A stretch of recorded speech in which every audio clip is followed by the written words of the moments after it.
సినీ ఫక్కీ తరహాలో సుమారు 10 లక్షల డబ్బుతో వెళ్తున్న ఇద్దరు వ్యక్తులను ఫ్లయింగ్ స్క్వాడ్ అధికారులు పట్టుకున్నారు. ఖమ్మం జిల్లా దమ్మపేట మండలం కేంద్రంలో ఫ్లయింగ్ స్క్వాడ్ అధికారులు భారీగా నగదును పట్టుకున్నారు. సినీ ఫక్కీ తరహాలో బైక్పై వెళ్తున్న ఇద్దరు ప్రయాణికులు 10 లక్షల నగదును నడుముకు కట్టుకుని ఇద్దరు వ్యక్తులు వెళ్తుండగా పోలీసులు పట్టుకున్నారు. ఇద్దరు వ్యక్తుల వద్ద చెరకు 5 లక్షలు పోలీసులు స్వాధీనం చేసుకున్నారు. నగదుకు సంబంధించిన ఎలాంటి ఆధారాలు చూపించకపోవడంతో పోలీసులు సీజ్ చేశారు.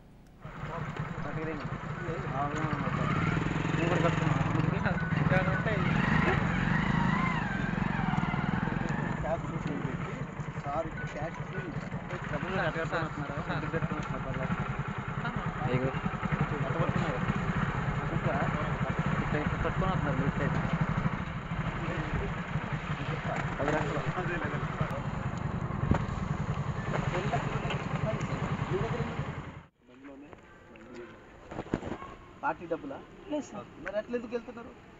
మామూలు మళ్ళీ పట్టుకుంటారు అని చెప్పి అట్లా పట్టుకోవడం కాదండి, అయిపోతుంది కదా.